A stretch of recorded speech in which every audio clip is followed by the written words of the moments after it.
القارعة ما القارعة وما أدراك ما القارعة.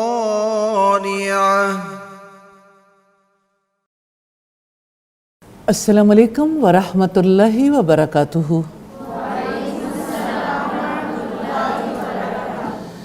کیا حال ہے آپ سب لوگوں کے؟ الحمدللہ رب العالمین. نحمدہ ونصلی علی رسولہ الکریم. اما بعد فاعوذ باللہ من الشیطان الرجیم. بسم اللہ الرحمن الرحیم. رب اشرح لی صدری ویسر لی امری واحلل عقدۃ من لسانی یفقہوا قولی.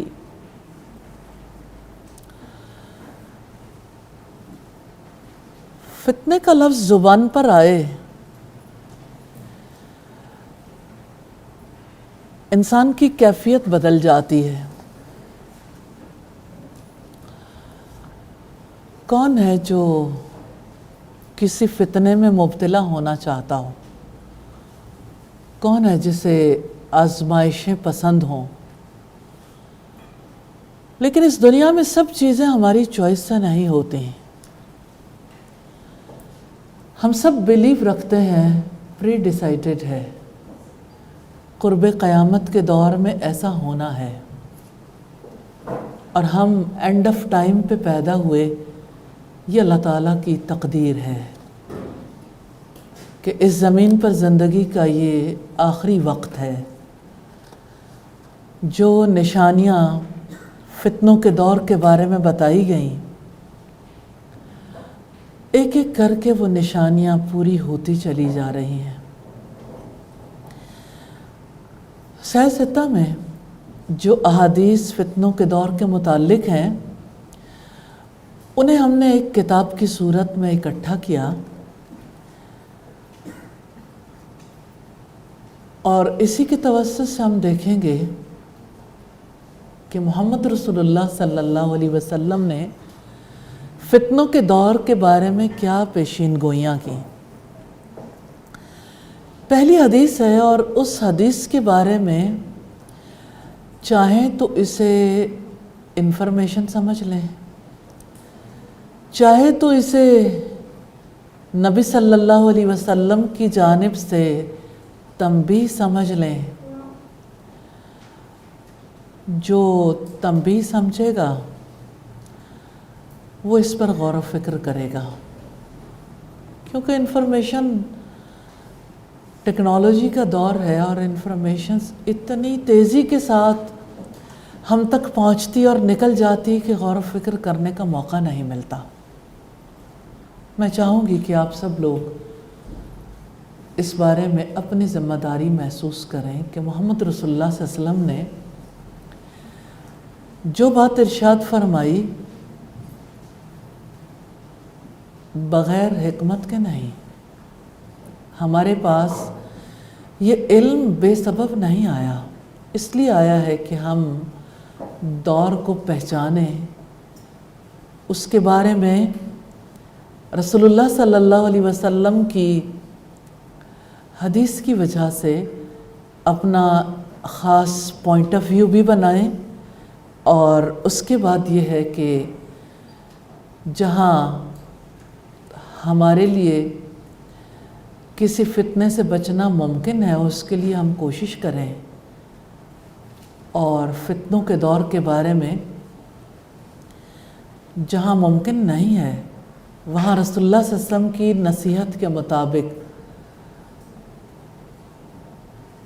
فتنوں میں پڑنے کی بجائے کم از کم فتنوں سے دور بھاگنے کی کوشش ضرور کریں. تو آئیے دیکھتے ہیں پہلی حدیث میں رسول اللہ صلی اللہ علیہ وسلم نے کیا ارشاد فرمایا. عن ابی موسیٰ رضی اللہ تعالی عنہ، سیدنا ابو موسیٰ سے روایت ہے، قال قال رسول اللہ صلی اللہ علیہ وسلم، کہتے ہیں کہ اللہ کے رسول صلی اللہ علیہ وسلم نے ارشاد فرمایا، امتی ہذہ امت مرحومہ، میری یہ امت مرحومہ ہے، لیس علیہا عذاب فی الآخرۃ، اس کو آخرت میں ہمیشہ رہنے والا عذاب نہیں ہوگا، عذابھا فی الدنیا، ہاں دنیا میں اس کے لیے عذاب ضرور ہوگا، اور وہ عذاب کیا ہے؟ الفتن، فتنے، والزلازل، اور زلزلے، والقتل، اور قتل سے دوچار ہونا پڑے گا۔ ابو داؤد کی روایت ہے 4278 نمبر پر۔ لفظ توجہ طلب ہے، مرحومہ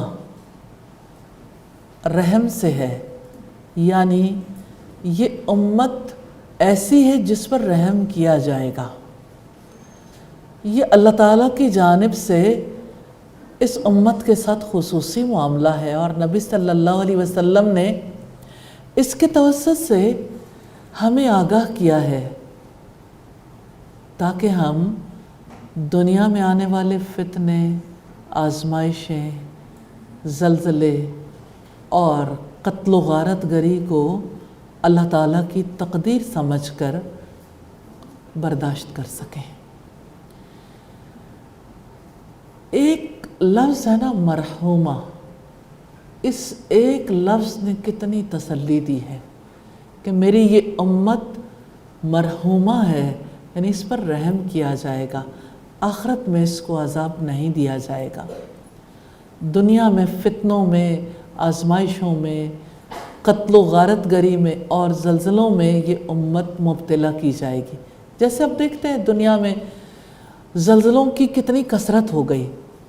2005 میں جو زلزلہ پاکستان میں آیا تو کس طرح سے اس نے زندگی کو ہلا کر رکھ دیا تھا، کیسے ہمارے کتنے علاقے آلموسٹ زمین بوسی ہو گئے تھے، جیسے بالا کوٹ کی بہت بڑی آبادی، اور جیسے نیلم ویلی پہ ہم دیکھتے ہیں کس طرح سے بڑے بڑے ہوٹلز بھی صرف ان کی 6 منزلہ عمارت ہے تو آخری چھت رہ گئی تھی، باقی سب کچھ زمین کے اندر چلا گیا۔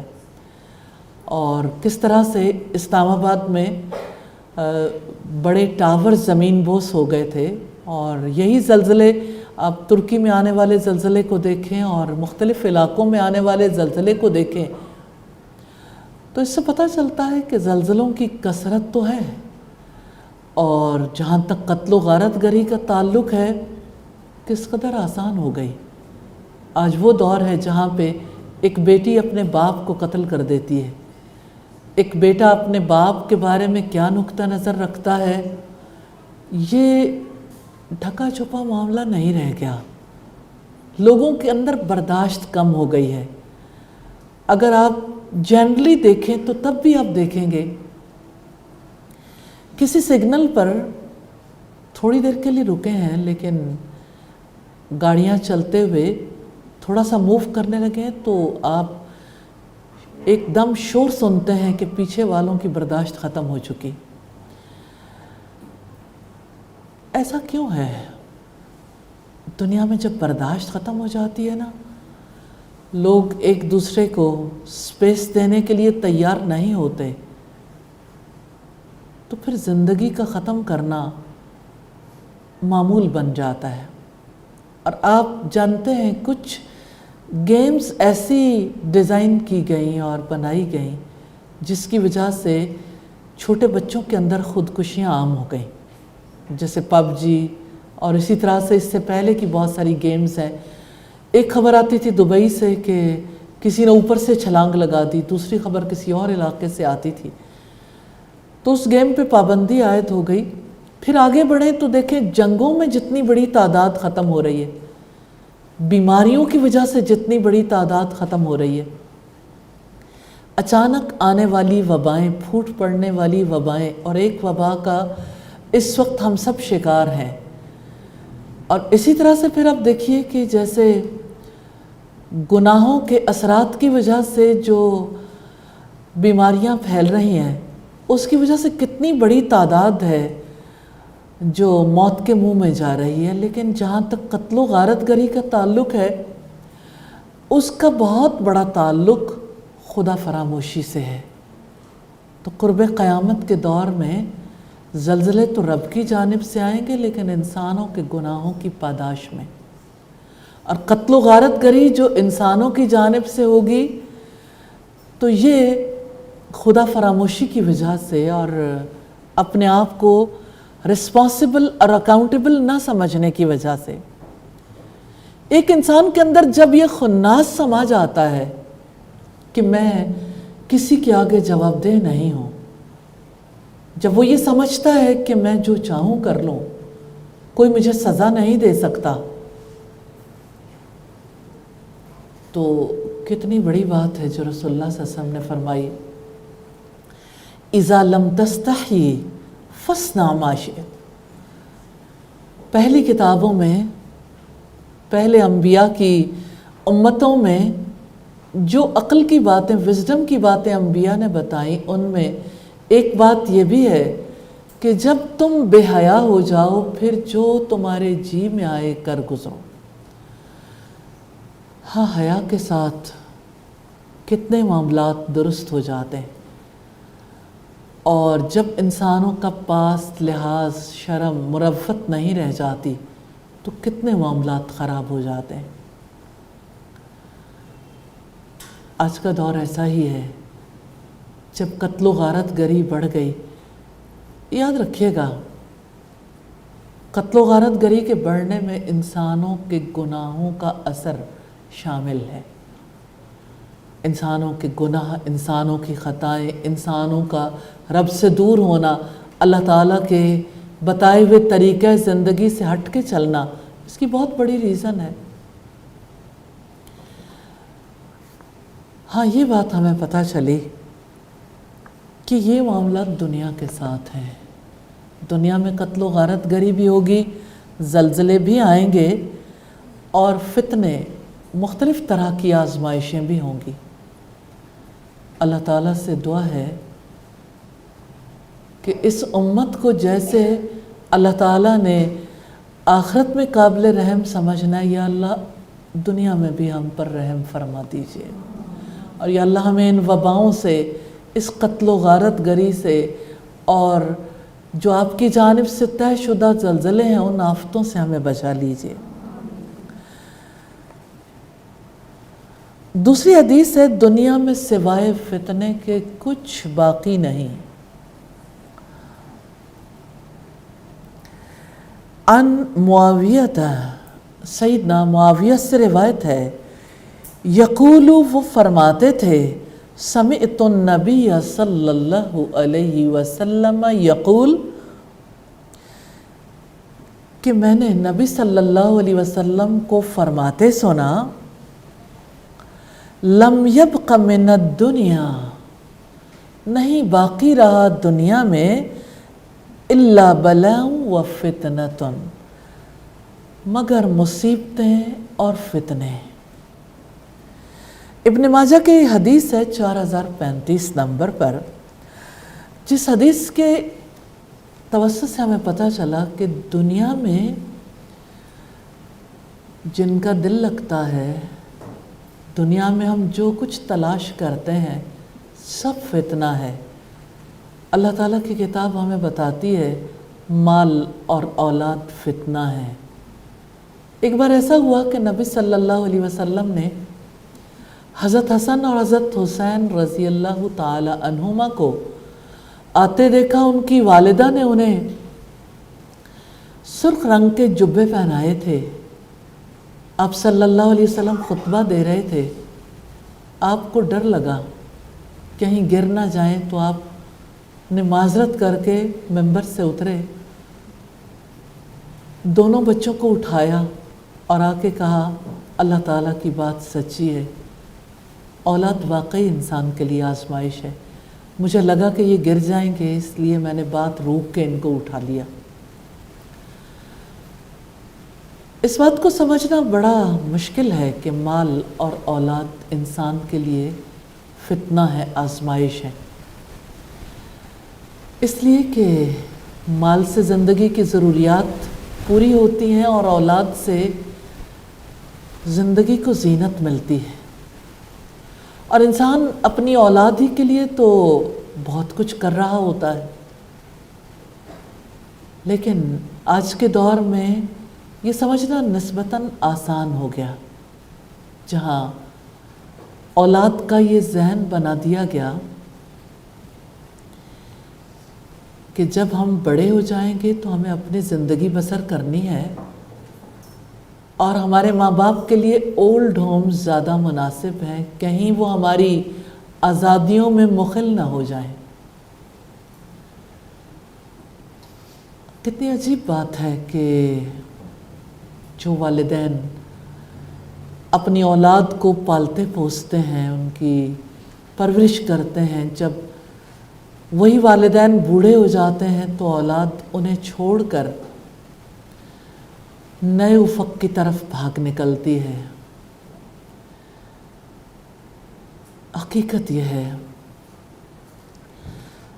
کہ اولاد کے ہاتھوں آج جس طرح سے والدین دکھ اور تکلیف کاٹ رہے ہیں، یہ معاملہ کل اس طرح سے نہیں تھا۔ آج اگر اولاد کچھ عرصے تک والدین کے ساتھ ہوتی ہے یا ان کی کوئی بات سننے کے لیے تیار ہو جاتی ہے کسی حد تک، تو اپنے مفاد کے لیے۔ کیا اولاد کی مفاد پرستی آزمائش نہیں ہے؟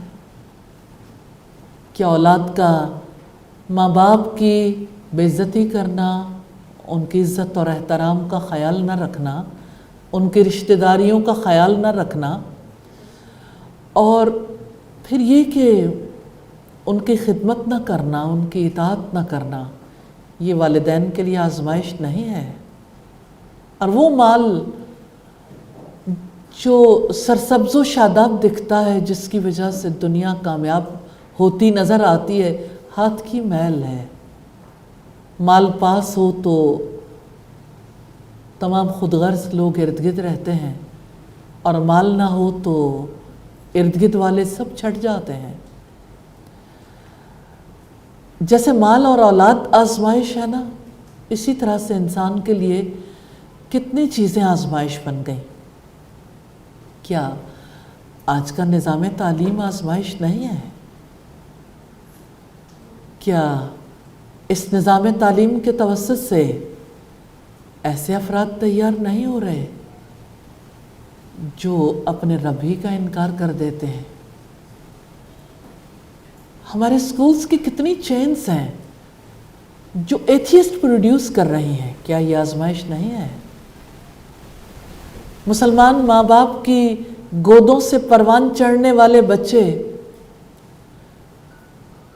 جب اپنے رب کا انکار کرنے لگ جاتے ہیں، انکار تو ماں باپ بھی کرتے تھے اور کرتے ہیں، لیکن احکامات کا، رب کا نہیں۔ لیکن یہ جو نسل ہے، ان میں کتنی بڑی تعداد ہے، اور خاص طور پر جن سکولز میں بھیجنے کے لیے والدین دن رات محنت کرتے ہیں، اپنے خون پسینے کی کمائی سکولز والوں کو پیش کر دیتے ہیں، ان سکولز سے جو نسل تیار ہو کے نکلی ہے، کیا وہ تمام مسلم امہ کے لیے آزمائش نہیں بن گئی؟ ایسی نسل جو نہ رب کو مانتی ہے، نہ رسول کو مانتی ہے، نہ اس دین کو مانتی ہے، کیا یہ سب کچھ آزمائش نہیں ہے؟ اللہ کے رسول صلی اللہ علیہ وسلم نے کتنی صدیاں پہلے یہ پیشین گوئی کر دی تھی، قرب قیامت کے دور میں فتنوں کے سوا کچھ باقی نہیں رہے گا، مصیبتیں اور فتنے، آزمائشیں اور فتنے۔ اور اب دیکھیے کہ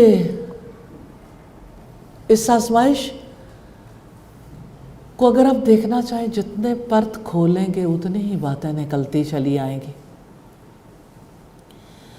آج اسلام کی بیٹی جب یہ کہتی ہے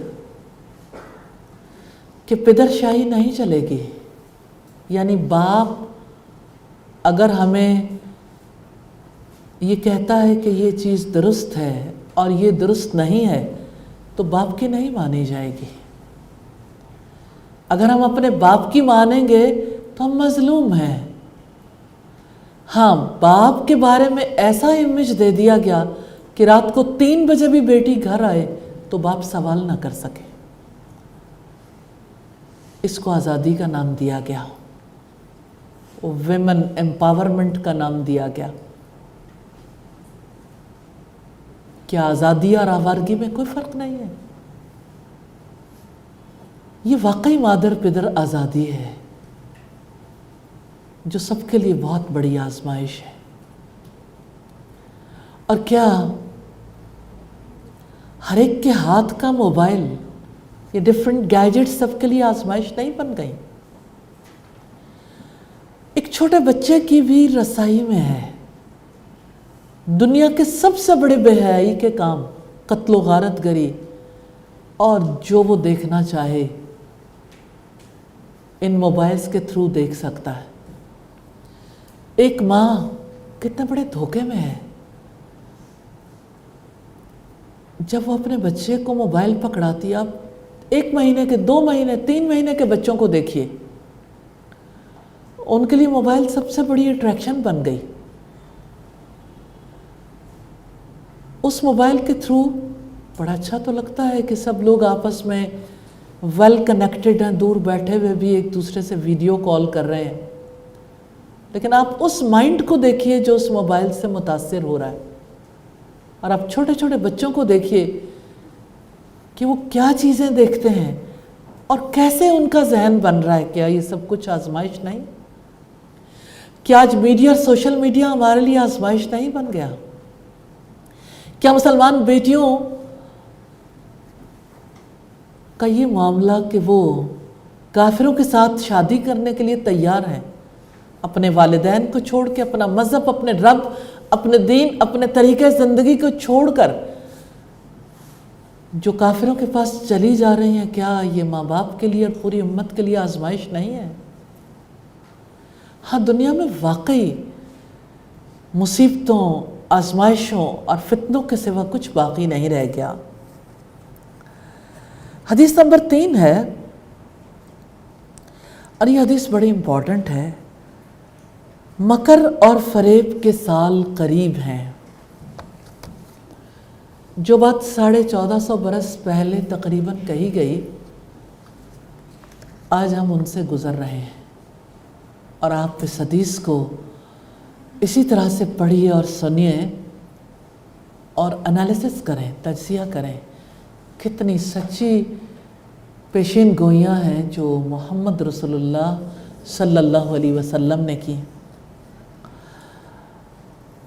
عن ابی ہریرہ رضی اللہ تعالی عنہ قال، سیدنا ابو ہریرہ رضی اللہ تعالی عنہ سے روایت ہے، انہوں نے کہا قال رسول اللہ صلی اللہ علیہ وسلم، کہ اللہ کے رسول صلی اللہ علیہ وسلم نے فرمایا، سیأتی علی الناس سنوات خداعات،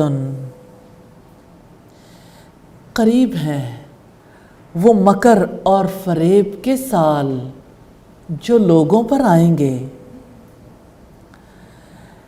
ان کا مکر اور فریب کیا ہے؟ یصدق فیہا الکاذب، اس میں جھوٹے کو سچا کہا جائے گا، ویکذب فیہا الصادق، اور سچے کو جھوٹا کہا جائے گا، ویؤتمن فیہا الخائن، اور خیانت کار کو امانت دار کہا جائے گا،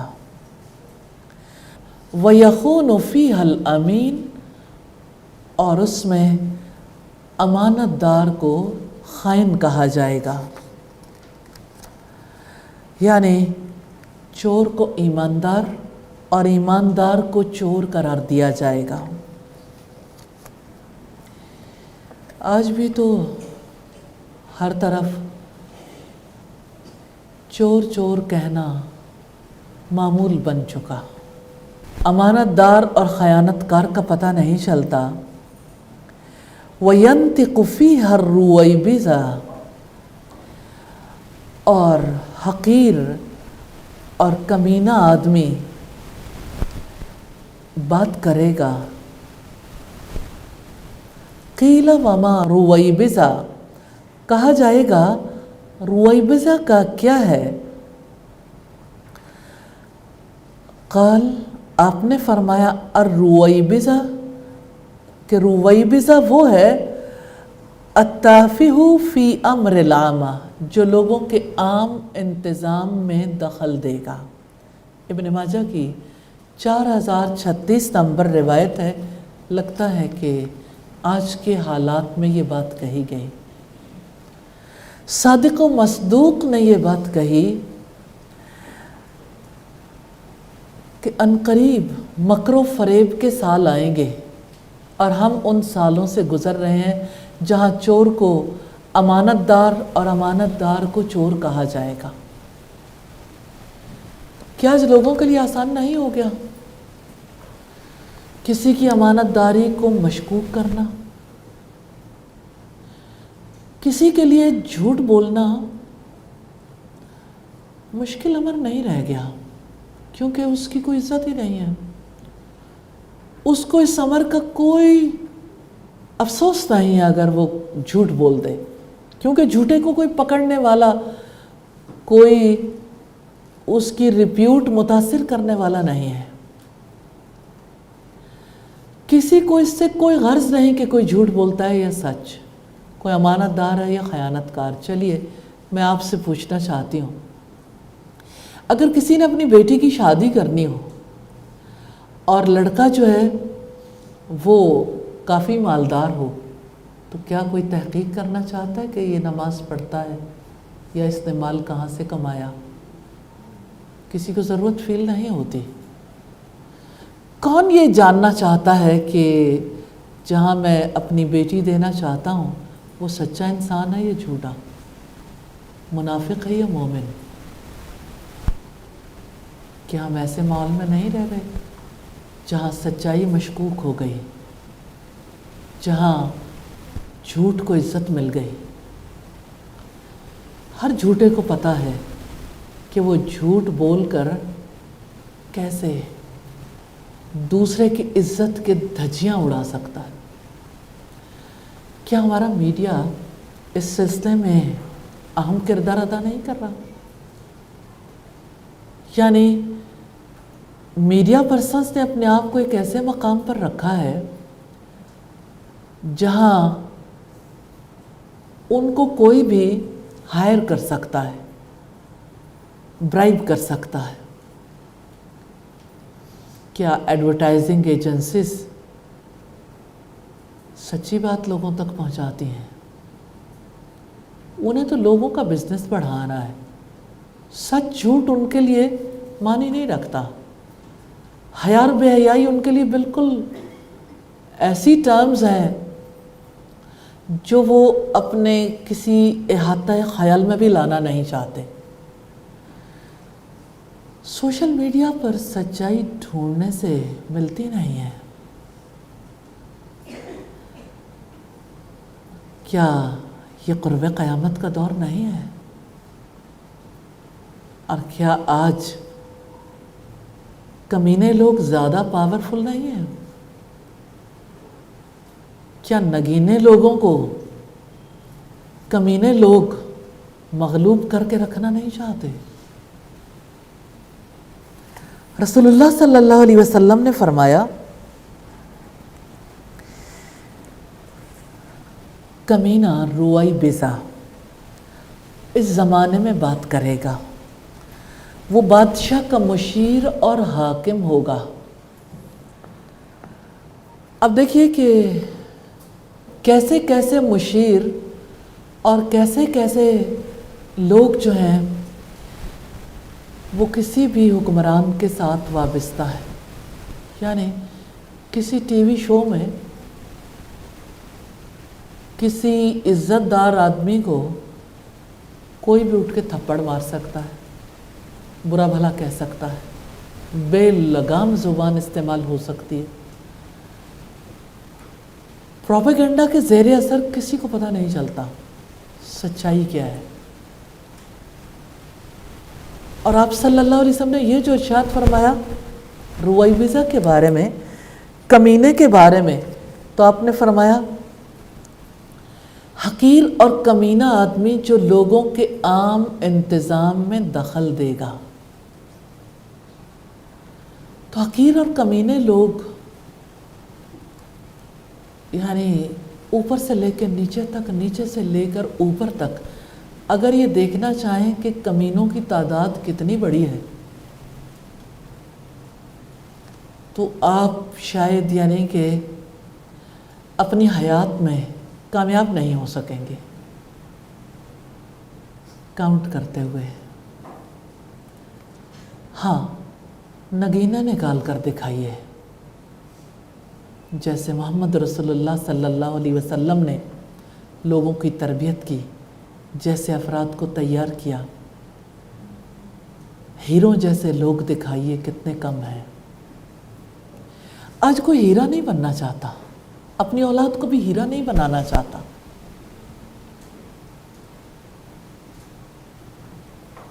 کوئلہ بنانے میں کسی کو افسوس ہی نہیں ہے. سب جو کوئلے ہیں، ایک بھاگ دوڑ کا سلسلہ جاری ہے. کیا آج لوگوں کے عام انتظام میں مداخلت کرنے والے لوگ شرفاء ہیں؟ میں صرف سوال اس لیے کر رہی ہوں کہ یہ بات پتہ چل جائے کہ یہ دور قرب قیامت کا ہے، اور رسول اللہ نے جو بات کہی ہے وہ سچی الحمدللہ، اور ہم اس کی تصدیق کرتے ہیں کہ واقعتاً ایسا ہے. حدیث نمبر 4 ہے، فتنے اتار دیے گئے. ان ام سلمہ رضی اللہ تعالی عنہ، سیدہ ام سلمہ رضی اللہ تعالی عنہ سے روایت ہے، ان النبی صلی اللہ علیہ وسلم، بے شک نبی صلی اللہ علیہ وسلم، استیقظ لیلتاً، ایک رات بیدار ہوئے، فقال، تو آپ نے فرمایا، سبحان اللہ، اللہ تعالیٰ پاک ہے، ماذا انزل اللیلۃ من الفتنۃ،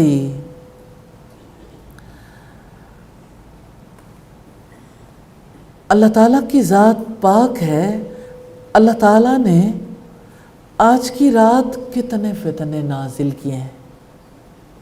ماذا انزل، کیا کچھ اتارا گیا، اللیلۃ، رات کو، من الفتنہ، فتنے میں سے، ماذا انزل من الخزائن، کیا کچھ نازل کیا گیا خزانوں میں سے آج کی رات. من یوقظ صواحب الحجرات، کون ان حجرے والیوں کو بیدار کرے گا. یا رب کاسیات فی الدنیا عاریۃ فی الآخرہ، کتنی ہی باریک کپڑے پہننے والیاں آخرت میں ننگی ہوں گی. حدیث کے حوالے سے اہم باتیں ہیں. پہلی بات یہ ہے، نبی صلی اللہ علیہ وسلم کی بیداری ہے، اور بیداری پر آپ کا یہ کہنا سبحان اللہ کہ نقص سے پاک تو اللہ کی ذات ہے، کہ باقی سب نقص والے ہیں. کہ آج کی رات کتنے فتنے نازل کیے گئے اور کتنے خزانے نازل کیے گئے. اور آپ نے فرمایا کہ ان حجرے والیوں کو کوئی بیدار کیوں نہ کرے۔ آپ کی مراد یہ تھی کہ ازواج مطہرات اٹھیں اور نماز ادا کریں، یعنی تہجد ادا کریں۔ پھر آپ نے جو بات بتائی کہ کتنی ہی باریک لباس پہننے والیاں ایسی ہوں گی جو آخرت میں برہنہ ہوں گی، ننگی ہوں گی۔ اس حدیث سے یہ پتہ چلتا ہے کہ لباس بھی بہت بڑا فتنہ ہے، اور آپ میں سے کون نہیں جانتا باریک لباس کی وجہ سے کیسے عورت مردوں کے لیے فتنہ بن جاتی ہے، شیاطین کے لیے مواقع پیدا کر دیتی ہے۔ آج کا دور باریک لباس سے بہت آگے گزر گیا، کیونکہ کتنی ہی خواتین ہیں جن کے لیے لباس معنی نہیں رکھتا، لباس کے کوئی معنی نہیں ہے، تن ڈھانپنا ان کا مطلوب ہی نہیں ہے۔ چلیے بالکل شرفا کے گھرانوں میں دیکھتے ہیں، ٹخنوں سے اوپر ٹراؤزر یا شلوار چلی جائے، اگر کسی مولوی کی شلوار اوپر ہو یا رسول اللہ کی سنت کے مطابق مرد اگر شلوار اونچی کریں یا ٹراؤزر یا پینٹ اوپر کریں تو سب کو بہت برا لگتا ہے، طبیعت خراب ہونے لگتی ہے لوگوں کی۔ لیکن یہ کیا، نوجوان لڑکیاں، بچیاں، خواتین، بزرگ عورتیں، ہمارا دشمن کتنا کامیاب ہے۔ ٹخنے ڈھانپنا تو آج دیندار لوگ بھی اپنی ضرورت محسوس نہیں کرتے، معذرت کے ساتھ۔ کبھی یہ کہا جاتا ہے کہ یہاں تو صرف خواتین ہی ہیں، جب باہر نکلیں تو کہتے ہیں خواتین کے لیے پہنے تھے، اب باہر مرد ہیں تو اب کیا ہو سکتا ہے، اور باقی لوگ تو اس کی ضرورت ہی محسوس نہیں کرتے کہ اس سے کیا فرق پڑتا ہے۔ کبھی آپ نے سوال کے پیچھے جھانک کے دیکھا اس سے کیا فرق پڑتا ہے، یعنی آپ کے ایمان کو کوئی فرق ہی نہیں پڑتا، اللہ تعالیٰ کے حکم کی نافرمانی سے کسی کو کوئی فرق ہی نہیں پڑتا۔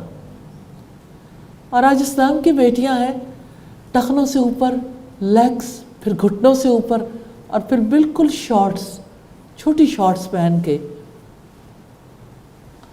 اپنے آپ کو خطرے سے باہر محسوس کرتی ہیں، بازو ڈھانپنا، سینہ ڈھانپنا، اپنی ذمہ داری خیال نہیں کرتی۔ میں ایک دفعہ گلبرگ کالج میں گئی تو مجھے وہاں کی پرنسپل کہتی ہیں کہ مجھے حیرت ہے ماں باپ پر، جن کے سامنے ان کی بیٹیاں نکل کر آتی ہیں، پھر بعد میں وہ شکوہ کرتے ہیں کہ ہماری بیٹی کی آپ نے حفاظت نہیں کی، وہ فلاں کے ساتھ چلی گئی، فلاں کے ساتھ چلی گئی، کالج سے گئی تھی۔ تو جب وہ کہتے ہیں کہ میں بچی کے واپس آنے پر جب اسے بلاتی ہوں اور اسے نئی رات کی، پہلی رات کی دلہن کی طرح تیار ہوئے دیکھتی ہوں، تو پھر میں پیرنٹس کو بلا کے کہتی ہوں کہ یہ آپ کے سامنے ہی نکلی تھی، ان حالات میں آپ نے اسے کالج بھیجنا تھا۔ تو اب آپ دیکھیں تعلیمی اداروں میں سے جو سینسٹیو لوگ ہیں یا جو اللہ تعالیٰ کا کچھ خوف رکھنے والے لوگ ہیں، وہ اگر کسی کے سامنے، پیرنٹس کے سامنے یہ بات رکھیں تو پیرنٹس مائنڈ کرتے ہیں۔ ایک یونیورسٹی کا واقعہ، کسی نے مجھے پرائیویٹ یونیورسٹی کا واقعہ بتایا کہ وہاں ایک بچی جب آتی تھی تو اس کا لباس بہت زیادہ، یعنی لڑکوں کو بہت زیادہ متاثر کر رہا تھا، تو ان کے پیرنٹس کو جب بلایا گیا تو انہوں نے کہا کہ میں نے بیٹی اس لیے یہاں داخل نہیں کروائی کہ آپ اس سے یہ توقع رکھیں، اس کا جسم ہے، اس کی مرضی ہے۔ کس کا جسم، کس کی مرضی؟ جس نے جسم دیا اس کی مرضی، فرق تو اتنا ہی ہے۔ تو اپنے بدن پر اگر کوئی اللہ تعالیٰ کا حق تسلیم نہیں کرتا تو ظاہر ہے پھر وہ کچھ بھی کہہ سکتا۔ اذا لم تستحی فاصنع ما شئت، جب تم بے حیا ہو جاؤ تو جو جی میں آئے کر گزرو۔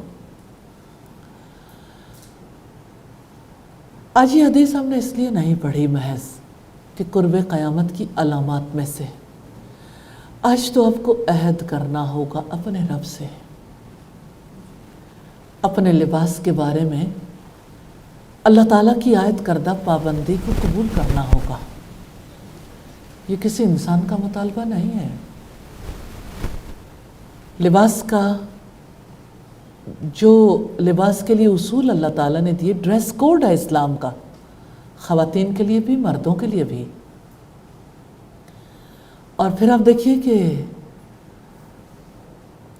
ہائیسٹ اسٹیج جو ایک خاتون کے لیے ہے نا کہ وہ مکمل حجاب میں ہو، پھر یہ کہ حجاب سے نیچے آتے آتے اگر کوئی صرف ہیڈ اسکرف لے رہا ہے لیکن پورے طریقے سے جسم کو ڈھانپا ہوا ہے تو اس سے بہتر ہے جس نے اپنے جسم کو ڈھانپا نہیں ہے۔ اور جسم کو نہ ڈھانپنے والوں کی بھی کئی قسمیں ہیں۔ ایک وہ ہے جو جسم کو ڈھانپتا نہیں ہے لیکن اس کا جسم جھلکتا نہیں ہے، اور کوئی ایسا ہے جس کا جسم جھلکتا ہے لیکن وہ ننگا نہیں ہے۔ آج تو ایسے دور سے ہم گزر رہے ہیں جہاں اپنے جسم کے بارے میں کسی کو احساس ہی نہیں ہے کہ اس کو کس کے سامنے اوپن کیا جا سکتا ہے اور کس کے سامنے اوپن نہیں کیا جا سکتا۔ تو آج اپنے رب سے وعدہ کر لیجئے، آپ اسلام کے ڈریس کوڈ کے بارے میں ضرور پڑھیں گے، سمجھیں گے اور انشاءاللہ اس کے مطابق چلیں گے جو رب چاہتا ہے، اور انشاءاللہ اپنے گھرانوں میں بھی اس ڈریس کوڈ کو رواج دینے کی کوشش کریں گے انشاءاللہ۔ حدیث نمبر 5 ہے، فتنے بارش کے قطروں کی طرح تمہارے گھروں میں داخل ہو رہے ہیں۔ عن اسامۃ بن زید رضی اللہ عنہما، سیدنا اسامہ بن زید رضی اللہ تعالی عنہما سے روایت ہے، قال انہوں نے کہا، نبی صلی اللہ علیہ وسلم چڑھے علی اتم من اتام المدینہ، مدینہ کے محلات میں سے ایک محل پر آپ صلی اللہ علیہ وسلم چڑھے، فقال تو آپ نے فرمایا، هل ترون ما ارى، کیا تم بھی وہ دیکھتے ہو جو میں دیکھتا ہوں؟ قالوا لا، انہوں نے کہا نہیں۔ قال آپ نے فرمایا، فإنی لأری الفتن، بے شک میں فتنوں کو دیکھتا ہوں، تقع خلال بیوتکم، تمہارے گھروں میں داخل ہو رہے ہیں، کوقع القطر، جیسے بارش کے قطرے داخل ہوتے ہیں۔ بخاری کی 7060 نمبر حدیث ہے، اور حدیث میں آپ صلی اللہ علیہ وسلم نے تشبیہ دی ہے ایک ایسی چیز سے جس کو آپ سب ایکسپیرینس کرتے ہیں۔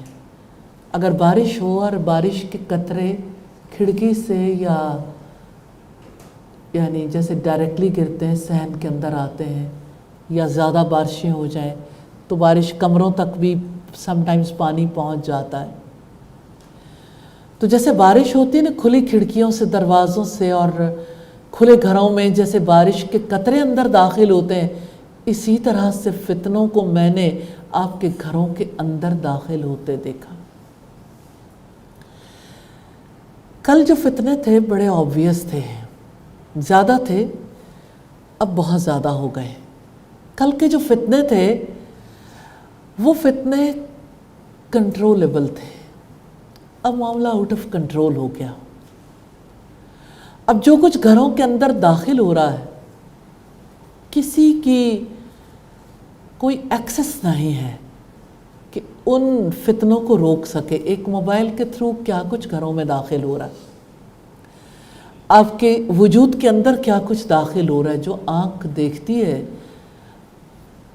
آنکھ جو کچھ دیکھتی ہے لب پہ آ سکتا نہیں، محو حیرت ہوں دنیا کیا سے کیا ہو جائے گی۔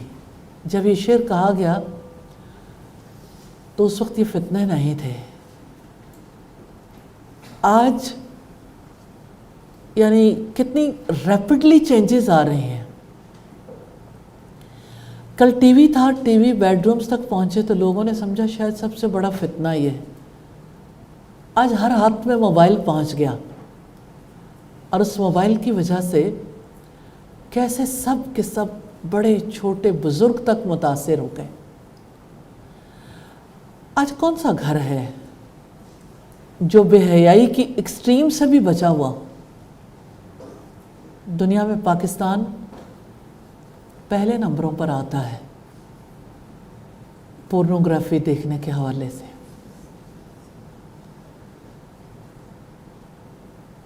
جو کچھ ملاحظہ کیا جاتا ہے کیا اس کا قلب و ذہن پہ اثر نہیں ہوتا؟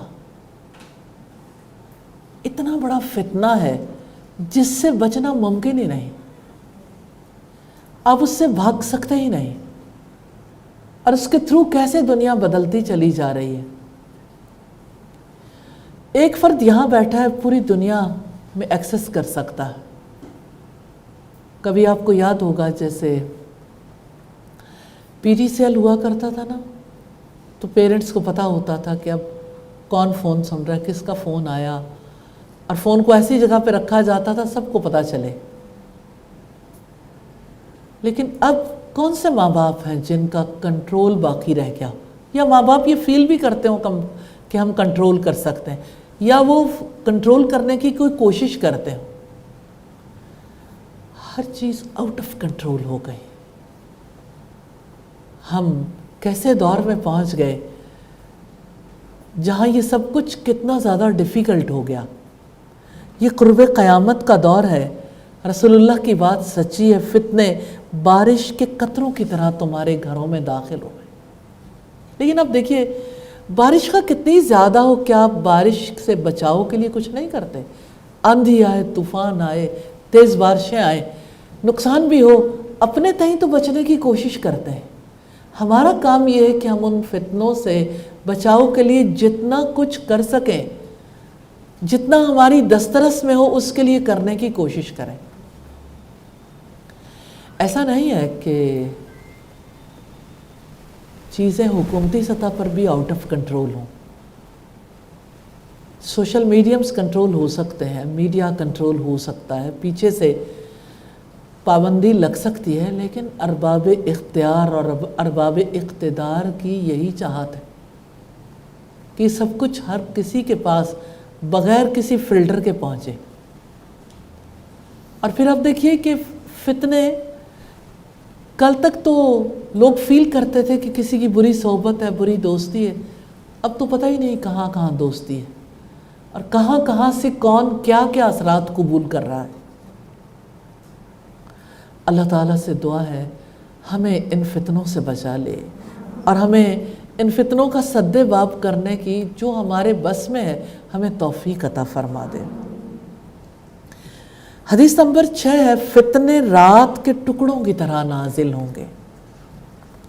عن ابی ہریرہ رضی اللہ تعالی عنہ، سیدنا ابو ہریرہ رضی اللہ تعالی عنہ سے روایت ہے، ان رسول اللہ صلی اللہ علیہ وسلم قال، کہ بے شک نبی صلی اللہ علیہ وسلم نے فرمایا،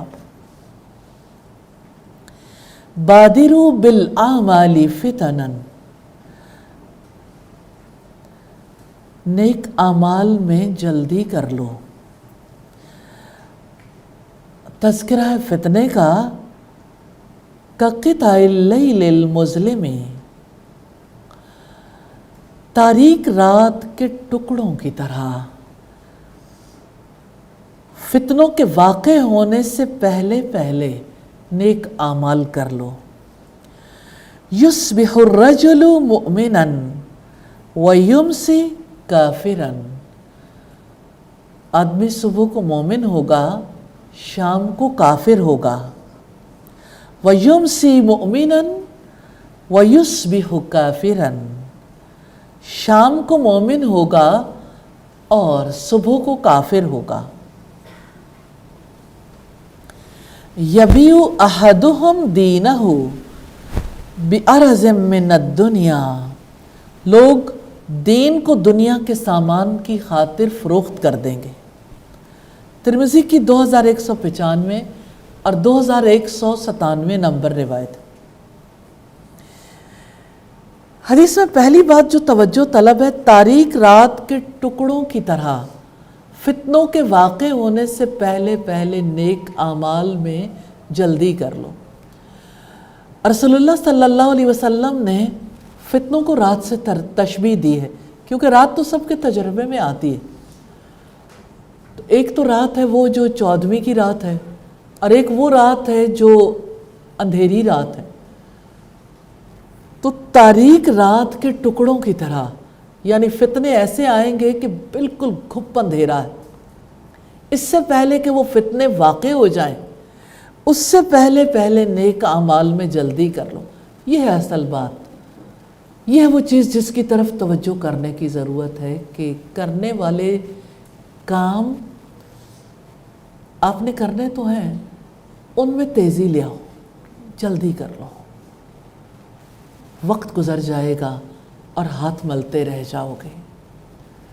جب فتنے تمہارے گھروں میں داخل ہو گئے، جب فتنوں نے تمہیں ڈھانپ لیا، جب فتنوں کا تمہیں ادراک بھی نہ ہوا، تو نیک عمل کرنے کا موقع نہیں ملے گا۔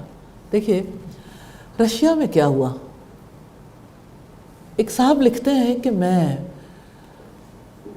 رشیا کی اسٹیٹس میں سے ایک اسٹیٹ میں گیا، اور یہ چیچنیا تھا جہاں پر وہ گئے۔ تو کہتے ہیں کہ میں نے لوگوں سے کہا کہ، یعنی جب میں ملا لوگوں سے تو انہیں کہا کہ کیا آپ لوگوں کے پاس قرآن ہے؟ تو انہوں نے کہا نہیں۔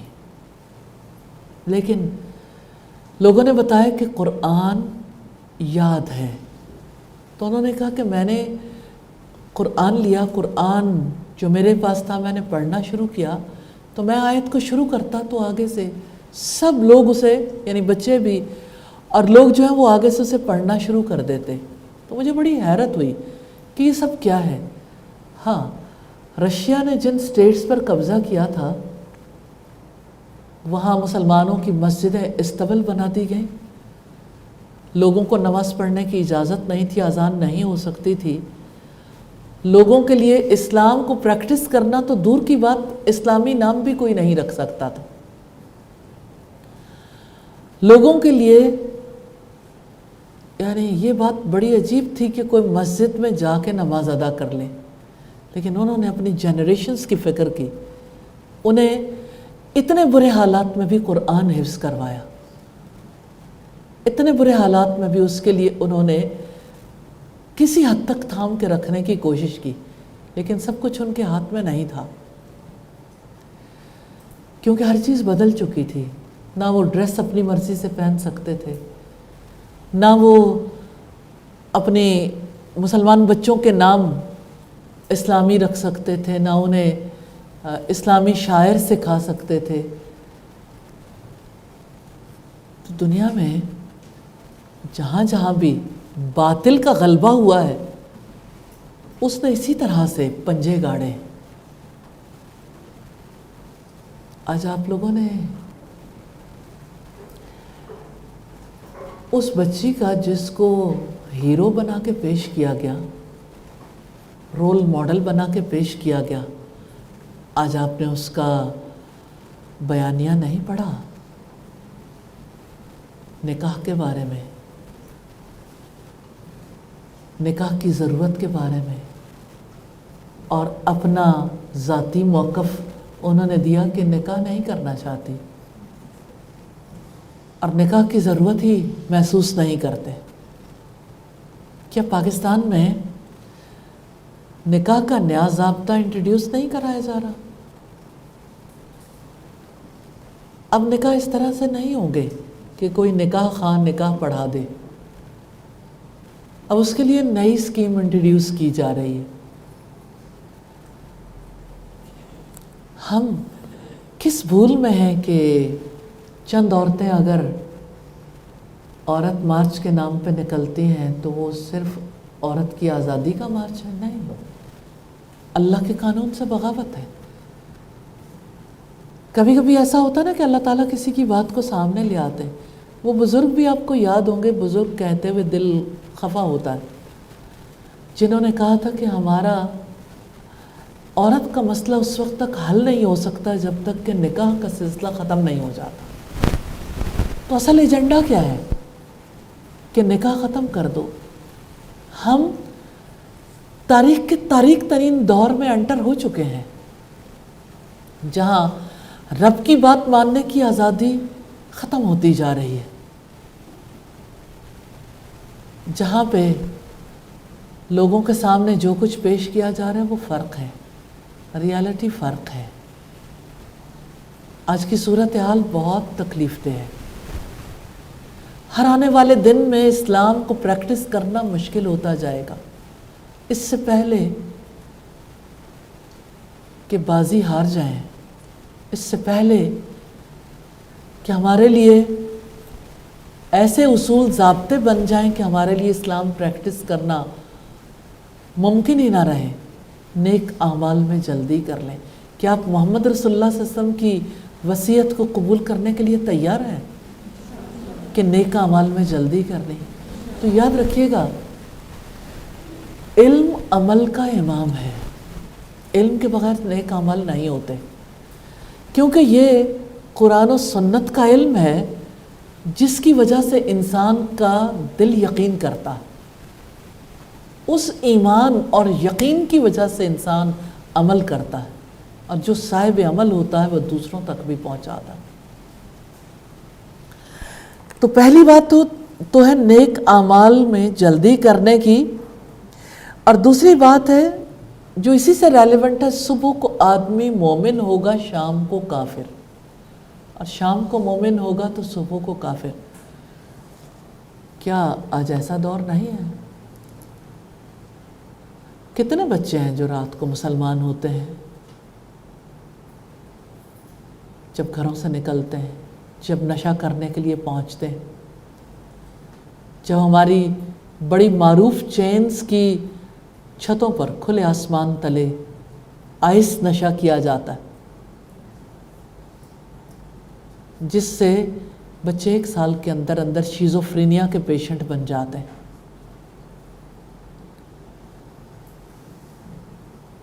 ذرا دیکھیے تو صحیح، ان میں سے کتنے بچے ہیں جن کو نماز آتی ہے،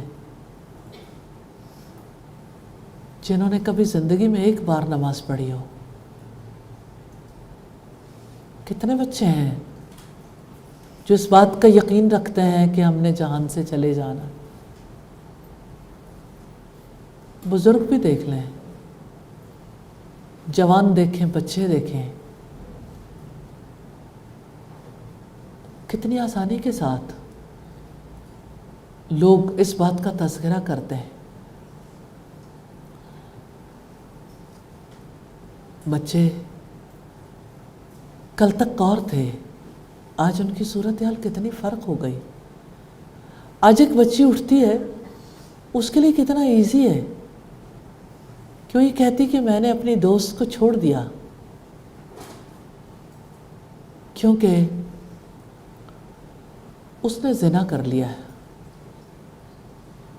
میں نے اس بچی سے سوال کیا، کیا اس کے پیرنٹس، باقی لوگوں نے کچھ نہیں کہا؟ کیوں برملا سب کے سامنے اعتراف کرتی ہے کہ یہ میرا رائٹ ہے، میرا جسم، میری مرضی. والد کی اپنی بھی ایسی صورتحال ہے، والدہ کا انتقال ہو چکا، اور ویمن امپاورمنٹ کا دور ہے. یہ امپاورڈ کیا چیز ہو رہی ہے، حیا یا بے حیائی؟ کیا آپ اس بات کا ادراک کر سکتے ہیں کہ یہ امپاورمنٹ زنا کے لیے ہے؟ کہنا کتنا ڈیفیکلٹ ہے نا، لیکن ریئلی پاکیزگی کو ختم کرنے کے لیے چادر اور 4 دیواری سے عورت کو کیوں نکالا گیا؟ 4 پیسے کما لے، پھر اپنے اوپر لگا لے، زینت اختیار کرے، پھر اس زینت کا نتیجہ کیا نکلے گا؟ کسی ورک پلیس پہ کسی ریسٹورنٹ میں، کسی پبلک اسپاٹ پہ، کسی بھی جگہ، یہ سب کچھ عورت کو سستا کرنے کے لیے نہیں تو اور کس لیے ہے؟ معذرت کے ساتھ یہ بڑی تلخ بات ہے، لیکن ریالٹی ہے۔ ایسے میں جو فرد جس درجے کی برائی کر رہا ہے، کیا وہ اپنے آپ کو کافر سمجھتا ہے؟ آپ کی یونیورسٹیوں میں جو کو ایجوکیشن ہے وہ اچھا مسلمان بنانے کے لیے ہے، پاکیزگی سکھانے کے لیے ہے۔ کو ایجوکیشن کا مقصد کیا ہے؟ عورت اور مرد کو قریب رکھنا، لڑکی اور لڑکے کو قریب رکھنا، کیا پاک دامن بیویاں بنانے کے لیے ہے یا پاکیزگی کی زندگی ختم کرنے کے لیے؟ رک کے سوچئے گا ضرور۔ جتنے پیرنٹس یونیورسٹیز میں بچوں کو بھیجتے ہیں، اور کون نہیں بھیجتا، ان میں سے کون ہے جو یہ سمجھتا ہے کہ یہ اس کے ایمان کو کوئی خطرہ ہے؟ صبح کو مومن، شام کو کافر کی بات سے تھوڑا بات آگے نکل گئی ہے، کیونکہ صبح کو بھی کوئی مومن نہیں ہوتا۔ فجر کی نماز کون اپنے لیے ضروری خیال کرتا ہے؟ کتنے کم لوگ رہ گئے نا۔ میں یہ بات صرف اس لیے سامنے آپ کے رکھ رہی ہوں کہ ذمہ داری کتنی بڑھ جاتی ہے، کیونکہ جب پوری سوسائٹی کے لیے ورک نہیں کیا جاتا، لوگ نیکی کا حکم نہیں دیتے، برائی سے نہیں روکتے، تو پھر اسلام اور کفر آپس میں مل جاتے ہیں۔ پھر کسی کو اسلام پر، مسلمان ہونے پر فخر نہیں ہوتا، لوگ اپنا اسلام چھپاتے پھرتے ہیں۔ کہ ایسا نہیں ہے کہ ہمارے مسلمان بہن بھائی گوروں سے متاثر ہیں، ان کو اچھا سمجھتے ہیں، ان کے اخلاق اچھے سمجھتے ہیں، ان کے معاملات اچھے سمجھتے ہیں، ان کے طور طریقے اپنانا چاہتے ہیں، ان کا ڈریس کوڈ اپنانا چاہتے ہیں، ان کے جیسا ہی بن جانا چاہتے ہیں، انہی کے پاس رہنا چاہتے ہیں۔ ایسا نہیں ہے؟ من تشبہ بقوم فہو منہم، جو کسی قوم کی مشابہت اختیار کرتا وہ تو انہی میں سے ہوتا۔ اور آپ صلی اللہ علیہ وسلم نے فرمایا، لوگ دین کو دنیا کے سامان کی خاطر فروخت کر دیں گے۔ کیا یہاں بھی دین بکتا ہے؟ جب کوئی جھوٹ بولتا ہے، جب کوئی خیانت کرتا ہے، جب کوئی غنڈہ گردی کرتا ہے، تو کیا دین نہیں بکتا؟ جب ایک اسلام کی بیٹی بے پردہ باہر نکلتی ہے تو کیا دین کا سودا نہیں کرتی دنیا کے لیے؟ کیا جب ماں باپ کو ایجوکیشن میں بھیجتے ہیں، کیا جب سود کا کاروبار ہوتا ہے، کیا جب شراب پی جاتی ہے، کیا جب بچوں کو میوزک کلاسز دی جاتی ہیں، بچوں کو جب ڈانس سکھایا جاتا ہے، انہیں سکولز کے اندر نماز کے لیے جگہ نہیں دی جاتی کہ اگر کوئی نماز پڑھنا چاہے تو اس کو نماز کے لیے جگہ دے دی جائے۔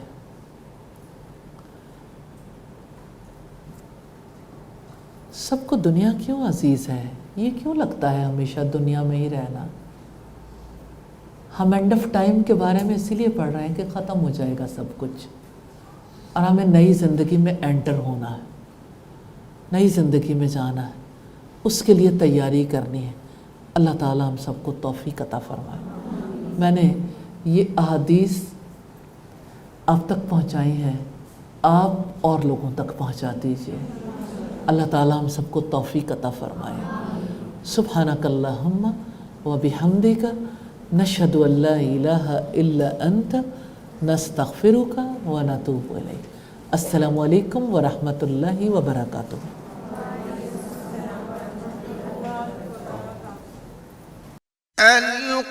القارعة ما القارعة